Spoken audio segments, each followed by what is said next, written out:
J'ai passé 15 ans de ma vie à l'étranger. J'ai travaillé dans les médias, à la promotion des investissements. Et lorsque je rentre en France, après 15 ans d'absence, je trouve que le visage de la France a changé. Il y a la banalisation de discours haineux, racistes, et la montée d'un communautarisme de plus en plus clivant.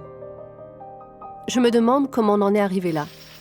Et en parlant dans mon entourage, je m'aperçois que les femmes ont le rôle, encore une fois, de sauver cette humanité. Puisque pour moi, elles la portent, elles l'accouchent, elles l'éduquent aussi. Et donc, je décide d'organiser une soirée de rencontre de femmes, et ce qui devait durer 2 heures dura 6 heures. C'est à ce moment que je décide d'agir, pour mettre en lumière ces femmes ordinaires, invisibilisées et stigmatisées, qui pourtant sont les actrices du changement nécessaire dans un monde en pleine dérive. On vit ici, on travaille ici, on a nos relations, nos enfants sont nés ici, ils ont grandi ici. On a toujours notre culture d'origine. L'Algérie, c'est mon pays, c'est dans mon sang, c'est comme ça. Mais ce pays-là, on l'aime, la France. Et on veut faire le maximum pour que tout se passe bien, pour aider les autres.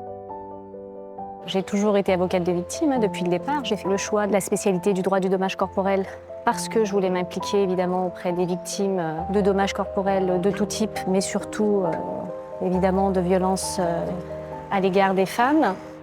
Ma fille, elle avait 10 mois lorsqu'elle a été diagnostiquée maladie rare. J'ai vécu les hôpitaux, j'ai vécu les enfants malades. Et quand je suis sortie, entre guillemets, de ce monde-là, je me suis dit, ma vie, elle n'a plus le droit d'être comme avant. Je refuse, en fait. Et je suis contente aujourd'hui, finalement, parce que je me dis, d'un mal en sort un bien. Et ce bien, c'est de pouvoir aider un maximum d'enfants. L'image a la force du récit pour convoquer des parts de soi, enfermées dans un imaginaire que certains médias nous imposent. Ils ont créé la défiance en instrumentalisant la peur de l'autre. Et c'est par l'image que je veux vous montrer celles qui œuvrent au quotidien à faire de notre pays un lieu de paix.